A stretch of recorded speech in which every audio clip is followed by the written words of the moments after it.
चलिए दोस्तों, आज जो है हम वो क्लास 10 का जो चैप्टर फर्स्ट है, the French revolution and the idea of nation, इस चैप्टर को हम लोग जो है वो आज डिस्कस करेंगे। चलिए स्टार्ट करते हैं। कहता है कि the first clear expression of nationalism came with the French revolution in 1789। कहता है कि सबसे पहला जो नेशनलिज्म का क्लियर एक्सप्रेशन है वो आया कहां से? तो फ्रांस का जो 1789 का रेवोल्यूशन था वहां से। France, as you would remember, was a full-fledged territorial state in 1789 under the rule of an absolute monarch.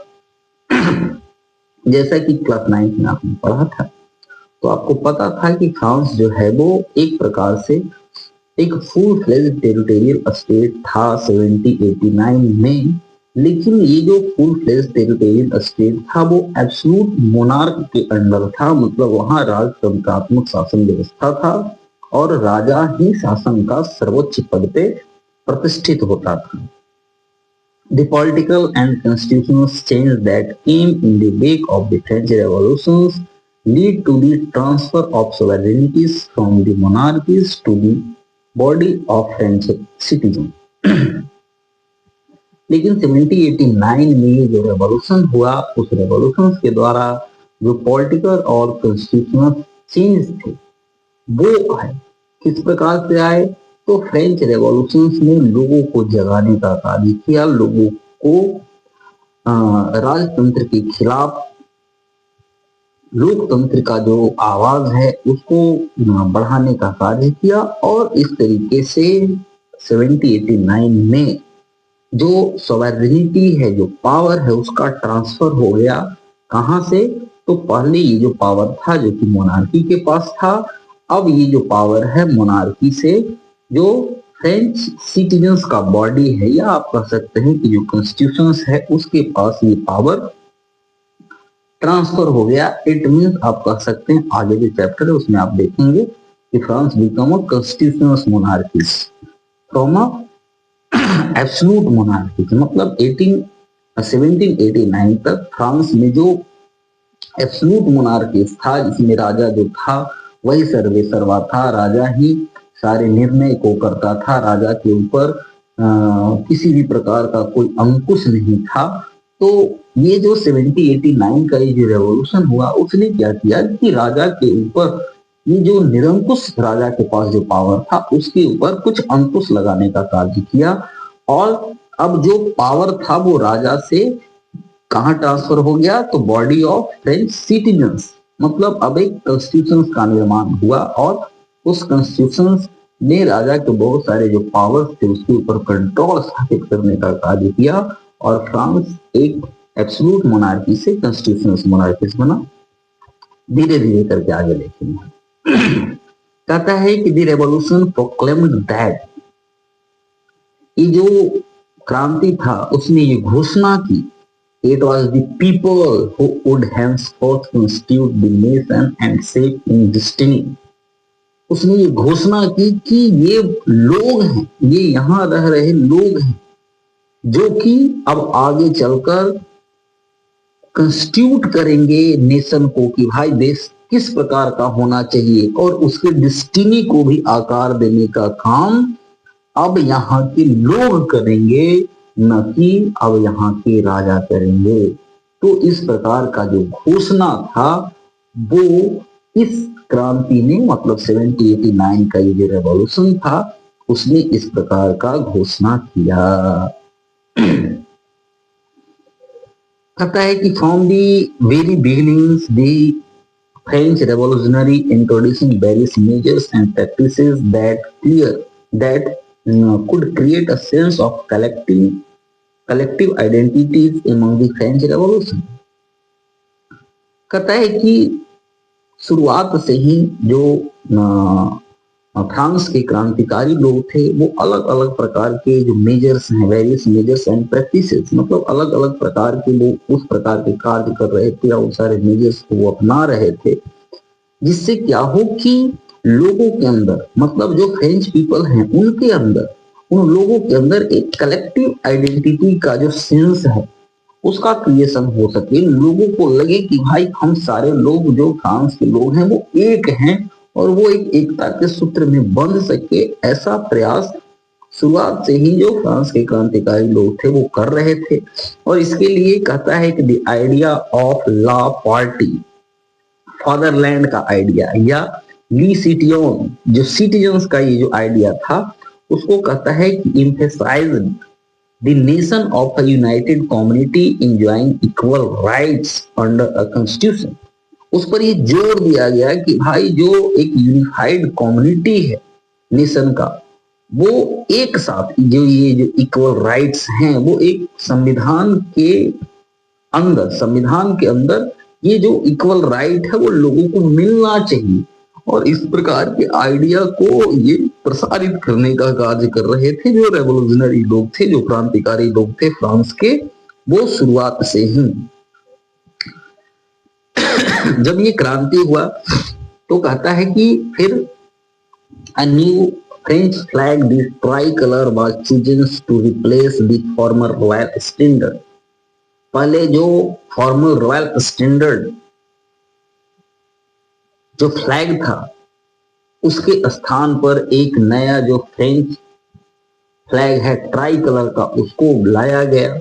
The States Generals was elected by the States General was elected by the body of active citizens and renamed the National Assembly।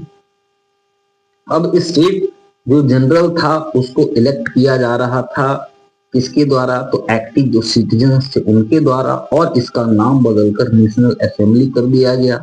आगे हम देखेंगे active citizens क्या थे, passive citizens क्या थे, इसको आगे हम जो है वो एक एक करके अच्छे से देखेंगे। अभी बस यहाँ तक ही चलते हैं। कहता है कि न्यू ह्याम्स वर कंपोज्ड, नए नए जो एक प्रकार से कह सकते हैं कि देशभक्ति जो गीत है या मंत्र टाइप का उसको कंपोज किया गया, बनाया गया।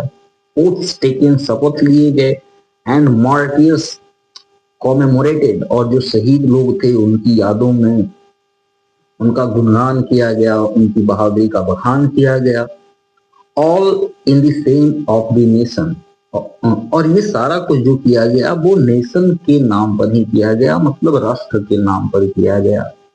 A centralized administrative system was put in place and it formulated uniform law for all citizens within its territory।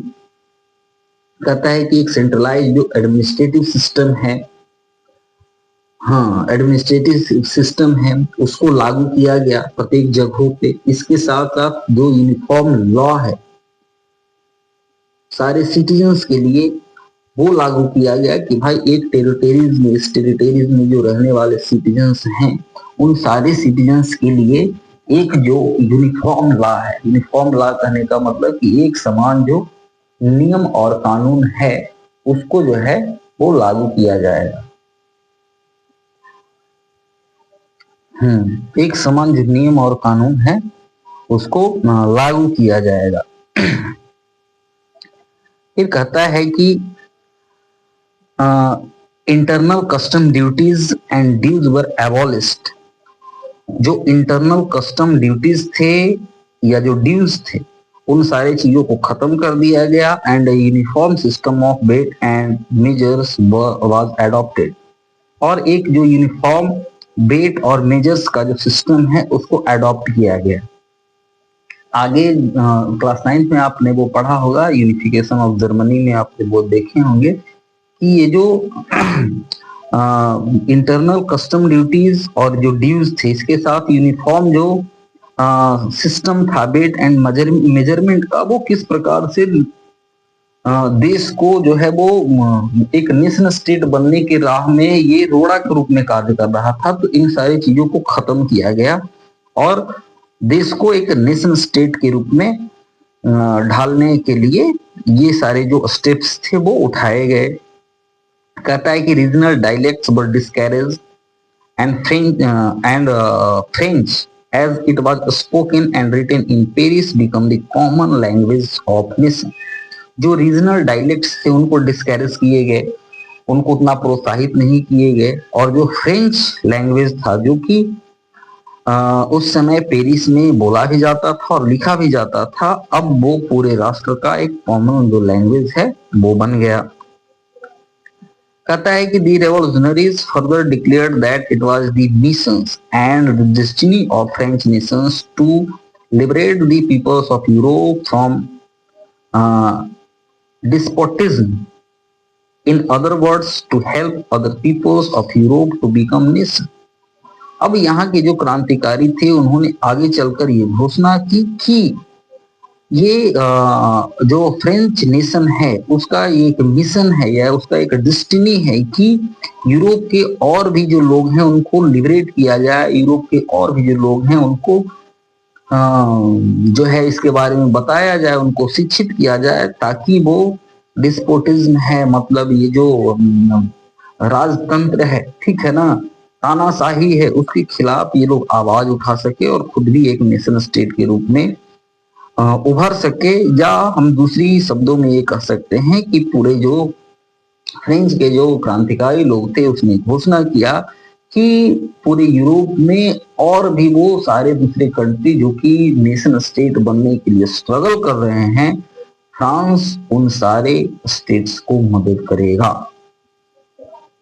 कहता है कि when the news of the events in France reached the different cities of Europe, जब France का ये news Europe के अलग अलग शहरों में पहुंचने लगा, students and other members of educated middle classes began setting up Jacobins club. तो उन देशों में भी जो स्टूडेंट्स और अदर मेंबर्स थे, खास करके जो एजुकेटेड मिडिल क्लास के लोग थे, उन्होंने जैकोबिन्स क्लब का निर्माण करना शुरू किया। Their activity and campaigns prepared the way for the French armies which moved into Holland, Belgium, Switzerland and much of the Italy in the 1790s। और ये जो जैकोबिन्स क्लब के जो सदस्य थे, उनकी जो एक्टिविटीज थे, उनकी जो कैंपेन्स थे कि भाई किस प्रकार से आपको जो है वो संघर्ष को आगे बढ़ाना है, उसके लिए क्या क्या कैंपेन करना है, तो ये सारा कुछ जो है वो एक प्रकार से कहता है कि prepared the way for the French armies, मतलब फ्रेंच आर्मीज के लिए वो एक रास्ता बना रहा था। मतलब जहां जहां भी इस प्रकार की का आंदोलन हो रहा था, जहां जहां भी इस प्रकार का डिमांड हो रहा था, जहां जहां भी स्टूडेंट्स और राज्य के जो अधिकतर लोग थे वो उतरकर नेशन स्टेट की मांग कर रहे थे, फ्रांस का आर्मी जो है वो उसी रास्ते से होते हुए आगे बढ़ रहा था और उन सारे जगहों को एक नेशन स्टेट के रूप में उनको कन्वर्ट कर रहा था, या एक प्रकार से आप कह सकते हैं कि वहां से वो मोनार्कीज को खत्म करके लोकतंत्र की स्थापना का वो वकालत कर रहे थे। जैसा कि आप आगे देखेंगे नेपोलियन बोनापार्ट के बारे में जब आप पढ़ेंगे तो उसको और अच्छे से आप समझेंगे। तो कहता है कि इसी क्रम में जो फ्रेंच आर्मीज थे वो हॉलैंड, बेल्जियम, स्विट्जरलैंड और उसके बाद कहता है कि 1790 तक इटली तक ये जो है वो इनका वो मार्च हुआ और इन सारे जगहों से राजतंत्र को खत्म करके इन्होंने लोकतंत्र को स्थापित करने का कार्य किया। कहता है कि with the outbreak of the revolutionary war the French armies began to carry the idea of nationalism abroad। और जब उसके बाद कहता है कि जैसे ही रेवोल्यूशनरी वार का आउटब्रेक हुआ तो अब जो फ्रांस के आर्मी थे वो ये जो नेशनलिज्म का आइडिया था उसको पूरे यूरोप में ही नहीं बल्कि उसको वर्ल्ड वाइड फैलाने का के लिए ये प्रयास करने लगे, उसके लिए ये कार्य करने लगे ताकि ये जो आइडिया है नेशनलिज्म का वो वर्ल्ड वाइड लोगों तक पहुंच सके। कहता है कि within the wide sweep of territories that came under his control, Napoleon set about introducing many of the reforms that he had already introduced in France। कहता है कि जिस प्रकार से धीरे धीरे जो टेरिटरीज था जो फ्रांस के अंदर आते चला गया, मतलब नेपोलियन के कंट्रोल में आते चला गया, तो नेपोलियन ने उन सारे रिफॉर्म्स को वहां भी इंट्रोड्यूस किया जो कि उसने फ्रांस में किया था।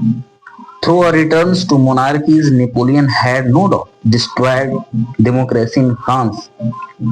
But in the administrative field, he had incorporated revolutionary principles in order to make the whole system more rigorous and efficient. कहता है कि भाई ये सही है कि जब नेपोलियन का आगमन हुआ फ्रांस में तो इसमें कोई शक नहीं है कि उसने फ्रांस में जो डेमोक्रेसी है उसको डिस्ट्रॉय किया, कुछ जो डेमोक्रेसी है उसको हानि पहुंचा। लेकिन एडमिनिस्ट्रेटिव फील्ड में अगर बात किया जाए तो उसने रेवोल्यूशनरी जो प्रिंसिपल्स हैं उनको अपनाए, और कहता है कि ये जो पूरा का पूरा जो सिस्टम है उसको उसने ज्यादा रेजनस और एफिशिएंट बनाने का भी कार्य किया। The Civil Code of 1804, usually known as Napoleonic Code, did away with all privilege based on birth, established equality before the law and secured the right to property. कहता है कि 1804 ईस्वी में नेपोलियन का जो कोड आया जिसको सिविल कोड कहा जाता है, तो नेपोलियन ने जो कोड लाया उसके अकॉर्डिंग उसने क्या किया, इसको नेपोलियनिक कोड भी कहा जाता है। तो इसमें इसने ये प्रावधान किया कि जन्म के आधार पे जितने भी जो प्रिविलेज थे उसको नेपोलियन ने खत्म कर दिया और सारे लोगों के सामने जो इक्वेलिटी है वो सारे लोगों को इक्वेलिटी प्रदान करने का कार्य किया। और इक्वेलिटी बिफोर द लॉ मतलब कानून के आगे, कानून के सामने सारे लोग बराबर थे। और इसके साथ ही जो लोगों का राइट टू प्रॉपर्टी है उसको भी राइट टू प्रॉपर्टी है उसको भी सेव करने का इसने कार्य किया। फिर कहता है कि this code was exported to the regions under French control, मतलब जहां जहां फ्रांस ने अधिकार किया उन सारे जगहों पे ये जो कोड है उसको लागू किया गया। In the Dutch Republic, in Switzerland, in Italy and Germany, Napoleon simplified administrative division। चाहे डच रिपब्लिक हो, स्विट्जरलैंड का, इटली हो, जर्मनी हो, वहां पे नेपोलियन ने ये जो एडमिनिस्ट्रेटिव डिविजन्स थे उनको सिंप्लीफाइज किया। एबॉलिश द फ्यूडल सिस्टम, वहां जो फ्यूडल सिस्टम था, फ्यूडल सिस्टम को एक प्रकार से कह सकते हैं कि वहां जिसको हम लोग इंडिया में जमींदारी सिस्टम कहते हैं, तो उसी प्रकार से यूरोप में फ्यूडल सिस्टम था। तो इस फ्यूडल सिस्टम को नेपोलियन ने एबॉलिश किया एंड फ्रीड पीजेंट्स फ्रॉम सेफर्डम, और जो किसान थे उनको दासत्व से या गुलामी से मुक्त किया। एंड मेमोरियल ड्यूज, और उनके ऊपर जो मतलब जमींदार के द्वारा जो एकदम ड्यूज जो है वो लगातार लगा ही रहता था, तो उसको ये खत्म करने का कार्य किया। कहता है कि इन द टाउन्स टू, शहर में भी क्या किया गया कि गिल्ड रिस्ट्रिक्शंस वर रिमूव्ड। गिल्ड का जो रिस्ट्रिक्शंस था, गिल्ड जो था वो एक प्रकार से कह सकते हैं कि इससे जो व्यापारी लोग थे उनको बड़ा व्यापार करने में मुश्किल हो रहा था, तो उसको ये खत्म किया। Transport and communication system were improved, जो ट्रांसपोर्ट और कम्युनिकेशन सिस्टम थे उसको इम्प्रूव किया गया। Peasants, artisans, worker and new businessman, ये सारे जो लोग थे, चाहे वो किसान हो, आर्टिस्ट हो, वर्कर हो, या जो नए enjoyed and new found freedom, इन सारे लोगों को एक नए प्रकार का जो आजादी है वो मिला, और ये लोग जो है वो नए प्रकार की आजादी को एंजॉय कर किए। कहता है कि businessmen and small scale producers of goods in particular began to realise that uniform law, standardised weight and measures and a common national currency would facilitate the movements and exchange of goods and capitals from one region to another। कहता है कि जो businessman थे और खास करके small scale producers थे good के, मतलब सामान, एक प्रकार से कह सकते हैं कि जो छोटे बिजनेसमैन थे, कहता है कि बिगिंस टू रियलाइज, मतलब इन लोगों को ऐसा लगने लगा, इन लोगों को ऐसा महसूस हुआ कि ये जो यूनिफॉर्म्स लॉ है और स्टैंडर्ड वेट और जो मेजरमेंट सिस्टम लागू किया गया है नेपोलियन के द्वारा, वो क्या करेगा कि एक जो कॉमन नेशनल करेंसी है, मतलब और जो एक कॉमन नेशनल करेंसी, इन सारी चीजों को जो नेपोलियन के द्वारा इंट्रोड्यूस किया गया है, वो क्या करेगा कि मूवमेंट को फैसिलिटेट करेगा, मूवमेंट को आगे बढ़ाने का कार्य करेगा। और जो एक्सचेंज ऑफ गुड और कैपिटल्स है एक रीजन से दूसरे रीजन में, एक जगह से दूसरी जगह जो अब आसानी से सामान जा रहा है आ रहा है, तो इससे भी क्या होगा कि राष्ट्र का उन्नति होगा। और ये जो मूवमेंट है फ्रांस का, उस मूवमेंट में गति प्रदान करने का कार्य करेगा, ऐसा मानना था जो स्मॉल स्केल प्रोड्यूसर्स थे और जो बिजनेसमैन थे उनका। कहता है कि however in the area conquered the restrictions of the local populations to French rules were mixed. कहता है कि फिर भी उन सारे एरिया में जहां पे जिसको कंक्लूड किया गया था, तो जो लोकल पॉपुलेशंस थे, ठीक है ना, the restrictions of the local populations to French rule were mixed, मतलब जो लोकल पॉपुलेशंस थे और जो फ्रेंच रूल था, ठीक है ना, तो वहां जो एक प्रकार से कह सकते हैं कि जो एडमिनिस्ट्रेशन था उसमें वो मिक्सचर टाइप का हो गया था, ठीक है। कैसे? तो कहता है कि initially in many places such as Holland and Switzerland as well as in certain cities like Brussels, Mainz, Milan and Warsaw, the French armies were welcomed as harbingers of liberty। कहता है कि शुरुआत में जैसा कि बहुत सारे प्लेसेस में जैसे हॉलैंड है, स्विट्जरलैंड है, या अलग अलग जो शहर थे जैसे ब्रुसेल्स है, मेन्स है, मिलन है, वार्सा है, कहता है कि स्टार्टिंग में जो फ्रेंच आर्मीज थे उनका उन शहरों में या उन जगहों में एक प्रकार से स्वागत किया गया, किस रूप में, तो हार्विंगर्स ऑफ लिबर्टी, मतलब एक प्रकार से कह सकते हैं कि लिबर्टी के रक्षक के रूप में या उनके जन्मदाता के रूप में, उनके संरक्षक के रूप में जो है इनको वेलकम किया गया। लेकिन क्या होता है, कहता है कि but the initial enthusiasm soon turned to hostility, लेकिन शुरुआत में जो इनका उत्साह था वो आगे चलकर हॉस्टिलिटी में बदल गया। कैसे? तो कहता है कि as it becomes clear that the new administrative arrangements did not go hand in hand with political freedom, जब उनको ये पता चला कि भाई ये जो नया एडमिनिस्ट्रेटिव अरेंजमेंट हुआ है वो तो सही है, लेकिन इसमें आपको पॉलिटिकल फ्रीडम नहीं है, मतलब ये सारा सुधार तो आपके यहाँ हो रहा है, लेकिन सारे लोगों को ऐसा नहीं है कि वो हमेशा जो है वो उनका वोटिंग होगा और वोट से वो अपने रूलर्स को हमेशा चूज करेंगे, इन सारी चीजों का पॉलिटिकल फ्रीडम उनको नहीं मिल पाएगा। तो लोग जो है वो धीरे धीरे जो इंथुसियाज्म था उनके पास, जो उत्साह था, वो हॉस्टिलिटी में धीरे धीरे बदलने लगा। कहता है कि इंक्रीज टैक्सेशन, इसके साथ टैक्स जो इंक्रीज किया गया, मतलब भाई अब सेना है, इतना अभियान चल रहा है तो लोग पे टैक्स तो लगेगा ही, तो टैक्स जो इंक्रीज टैक्सेशन था, censorship, post conscriptions into the French armies required to conquer the rest of Europe, all seemed to outweigh the advantage of the administrative change। कहता है कि चूंकि टैक्स को इंक्रीज किया गया, सेंसरशिप लगाया गया, पोस्ट कंस्क्रिप्शंस जो है वो फ्रांस आर्मीज ने, मतलब जबरदस्ती बालात जो है पकड़ के आर्मी में वो भर्ती कर देना, ठीक है, तो भाई ये जरूरी था, क्योंकि पूरे यूरोप को जीतना था तो सेना का संख्या भी तो बढ़ना चाहिए था। तो इन सारे चीजों को भी जबरदस्ती जो किया गया, तो इससे क्या हुआ कि all seem to outweigh and advantage of the administrative change. Administrative change के एडवांटेज के लिए तो ये कार्य किया गया था, लेकिन ये जो है वो एक प्रकार से लोगों को आउटवेटेड टाइप का लग रहा था कि अरे यार ये तो ऐसा। चलिए यहाँ जो कुछ पिक्चर है फिगर 4 और 5 उसको देख लेते हैं। तो फिगर 4 कहता है कि the painting of tree of liberty in